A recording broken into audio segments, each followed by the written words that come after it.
하나님께서는 남유다에게 왜 북이스라엘이 멸망했는지를 먼저 보여주셨습니다. 그리고 여러 선지자들을 통해서 회개할 기회를 계속해서 주셨습니다. 그럼에도 불구하고 남유다 왕들은 계속해서 하나님을 반역했고 마지막 기회까지 놓치고 계속해서 이 멸망을 향해 다가가고 있는 것들을 보게 됩니다. 오늘 10절과 11절 말씀 제가 다시 한번 읽어보도록 하겠습니다. 그때에 바벨론의 왕 느부갓네살의 신복들이 예루살렘에 올라와서 그 성을 에워싸니라. 그의 신복들이 에워쌀 때에 바벨론의 왕 느부갓네살도 그 성에 이르니, 여호와긴이 왕으로 즉위하던 때에 어떤 일들이 일어납니까? 느부갓네살 왕이 신복들을 통해서 남유다를 침공하는 사건이 일어납니다. 느부갓네살이 직접 가지 않을 만큼 남유다를 수복하는 것이 어렵다고 판단하지 않았다라는 것이죠. 그만큼 이스라엘, 특별히 남유다의 국력이 많이 약해진 상태였습니다. 그리고 함락하기 직전 바로 최후에 느부갓네살 왕이 영광을 취하기 위해 그 순간에 오는 것을 봅니다. 그만큼 이제 남유다의 군사력이 많이 약해진 상태다라는 것을 알 수가 있습니다. 그리고 오늘 본문 12절과 13절 말씀 제가 다시 한번 읽어보겠습니다. 유다의 왕 여호와긴이 그의 어머니와 신복과 지도자들과 내실들과 함께 바벨론 왕에게 나아가매 왕이 잡으니 때는 바벨론의 왕 여덟째 해이라. 그가 여호와의 성전의 모든 보물과 왕궁 보물을 집어내고 또 이스라엘의 왕 솔로몬이 만든 것 곧 여호와의 성전의 금그릇을 다 파괴하였으니 여호와의 말씀과 같이 되었더라. 여호와긴이 선택할 수 있었던 것은 무엇입니까? 그의 어머니와 신복들과 함께 느부갓네살 왕 앞에 투항하는 거였어요. 하지만 느부갓네살 왕은 그들의 선처를 듣지 않습니다. 그들을 포로로 데리고 가버립니다. 또한 성전의 보물과 왕궁의 보물도 다 집어냈고 성전의 금그릇도 다 파괴가 됩니다. 오늘 특별히 말씀에는 통일 왕국의 황금기를 이끌었던 이 솔로몬의 영광이 부질없이 사라져 가고 있는 것이 바로 하나님의 말씀대로 살지 못했기 때문이다. 하나님의 심판의 결과다라는 것들을 명확하게 보여주고 있습니다. 열왕기서는 어떤 책입니까? 하나님의 뜻대로 살지 못했을 때 받게 되는 심판에 대해서 왕의 기록이긴 하지만 이스라엘 가운데 임한 하나님의 심판이라는 것이죠. 포로기 이후에 바벨론의 생활을 마치고 왔을 때 그들이 생각했을 때 왜 우리가 바벨론의 포로가 되었을까? 결국 토라 하나님의 말씀대로 율법대로 삶을 살지 못했다라는 판단이 들었기 때문에 이 열왕기서를 기록하면서 다윗의 길을 따르도록 계속해서 강조하고 있는 것입니다. 이 남유다를 향한 바벨론의 약탈은 어떻습니까? 물질적인 것으로만 그쳤던 것이 아니라 인적 약탈로 확대되는 것을 보게 됩니다. 바벨론은 남유다를 완전히 무력화시킵니다. 황폐화시킵니다. 그래서 반란의 소재를 없애기 위해서 고위층 인사들과 노동력과 기술력과 전투력을 보유한 사람들을 끌고 갑니다. 우리가 이 다니엘과 세 친구들도 이때 포로로 끌려가는 것이죠. 왕의 자제들, 기술자들. 그래서 예루살렘을 회복시킬 만한 인사들을 남겨두지 않습니다. 당시 관례를 보면은 승전국은 패전국에게 이 조공을 바치게 하거나 이 배상금을 물게 하는 것으로 그치는데 바벨론은 그렇게 하지 않았다는 것이 예루살렘을 아예 초토화시켰습니다. 다 파괴시켜서 복구 불가능하게 만들어 버린 것이죠. 그래서 예루살렘에는 누구만 남았습니까? 말씀에도 기록이 되어 있지만 비천한 자들만 남았다라는 거예요. 비천한 자들만. 그러니까 그들의 힘으로는 재건할 수 없다라는 것이죠. 바벨론 느부갓네살 왕이 완전히 멸망시켰다라는 것들을 이야기합니다. 이스라엘 백성들이 모세를 통해서 하나님과 맺은 언약이 무엇입니까? 내용을 보면 그들은 하나님의 백성이 되어 하나님께 순종할 때는 이 땅에서 생사화복의 주관자 되신 하나님께 복을 누리는 삶을 살아갈 수가 있고, 그들에게 주신 가나안 땅, 약속의 땅에서 장수하며 복된 삶을 살 수 있다라는 축복의 말씀을 받았습니다. 그러나 반대로 그들이 하나님의 뜻대로 삶을 살지 못할 때는 어떻습니까? 화를 입게 될 것이다라고 모세를 통해서 이미 하나님께서 약속하셨어요. 어, 어떻습니까? 그런데 지금 이미 북이스라엘은 종교 혼합주의에 빠져서 하나님을 버리고 이방신을 따르다가 바벨 아수르에 의해서 멸망당했고요. 남유다도 이미 하나님의 뜻을 알았고 북이스라엘의 사례를 보고서도 그들의 삶을 돌이키지 못했던 것을 보게 됩니다. 신실했던 이 다윗을 기억하신 하나님께서는 여러 차례 하나님께서 참고 참으신 것이죠. 우리가 이 말씀을 통해서 하나님의 성품을 알 수 있습니다.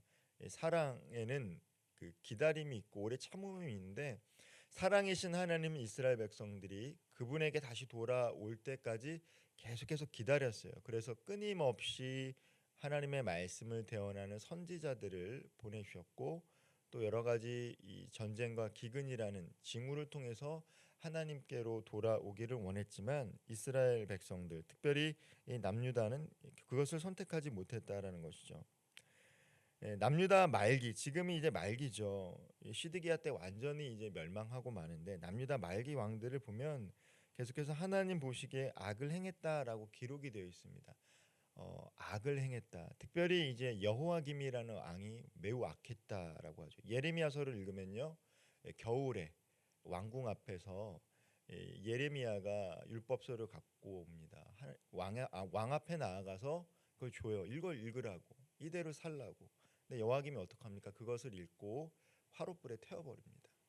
그만큼 악했던 왕이 이 여호와를 했는데, 예레미야가 이제 마지막 남유다 멸망기 시기에 사역을 했는데, 예레미야서를 보면 특별히 여호와김과 이 시드기야의 악행들이 매우 자세히 기록이 되어 있습니다. 오늘 17절과 이 18절 말씀 제가 다시 한번 읽어보도록 하겠습니다. 바벨론 왕이 또 여호와긴의 숙부 맏다디아를 대신하여 왕으로 삼고 그의 이름을 고쳐 시드기야라 하였더라. 시드기야가 왕이 될 때에 나이가 21세라 예루살렘에서 11년간 다스리니라. 그의 어머니의 이름은 하무다리오 림나인 예레미야의 딸이더라. 북이스라엘을 멸망시킨 아수르는 사람들을 포로로 잡아가며 비어있는 사마리아의 이방 족속들을 이주시켰던 반면에, 바벨론은 남유다 사람들을 포로로 잡아간 후 그 자리를 바벨론으로 추종하는 왕을 임명하게 됩니다.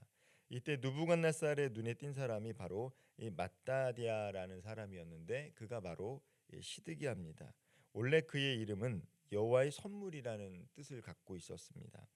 이 남유다 16대 왕인 요시야의 아들입니다. 그리고 여호와긴의 삼촌이 바로 시드기야입니다.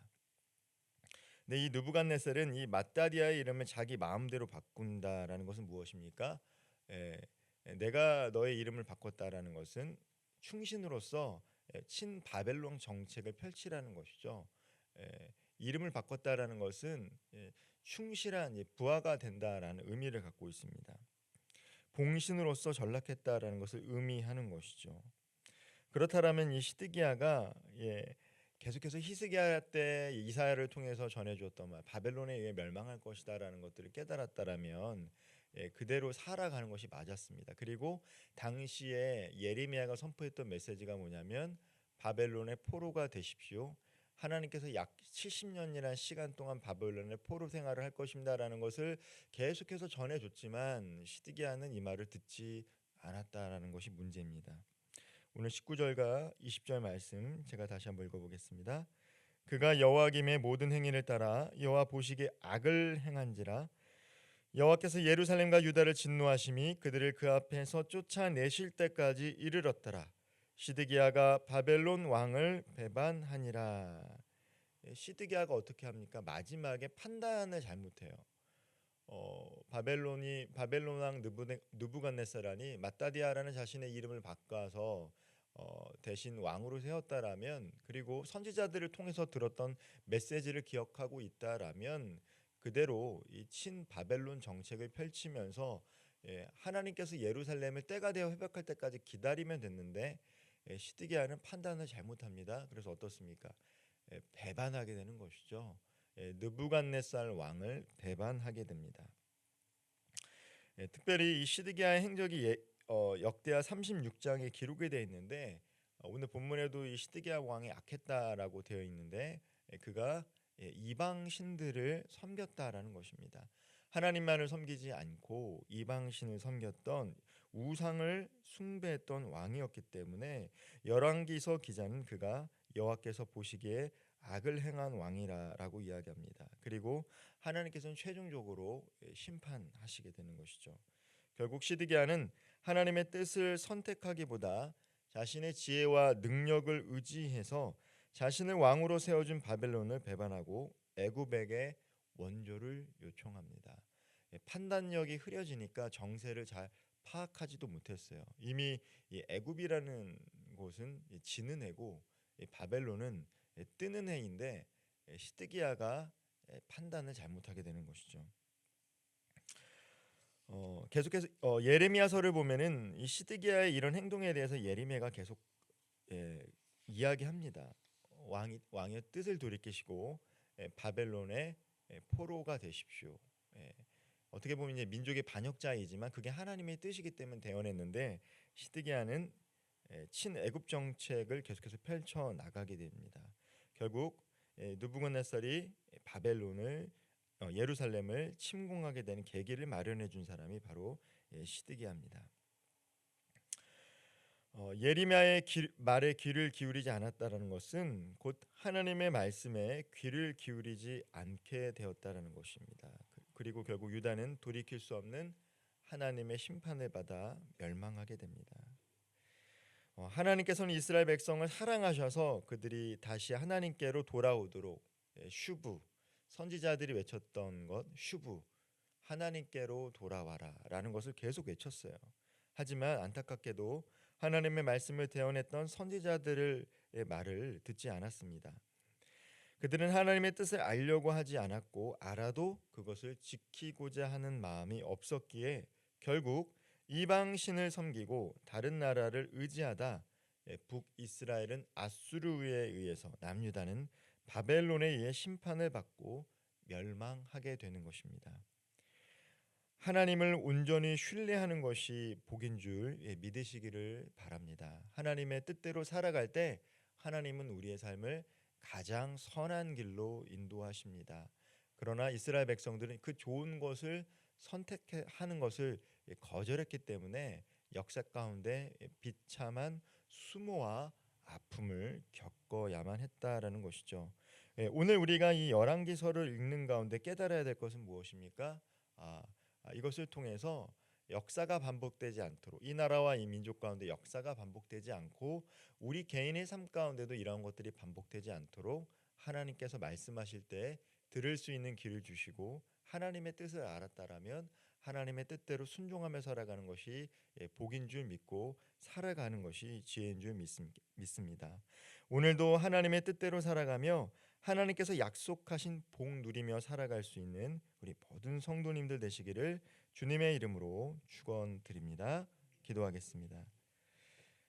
사랑과 은혜가 풍성하신 하나님 아버지, 분열왕국의 왕들이 하나님을 왕으로 인정하지 않고 하나님을 쫓기보다 자신의 경험과 지혜를 쫓아 멸망의 길로 나아갔던 것을 우리가 기억하고 마음에 새기길 원합니다.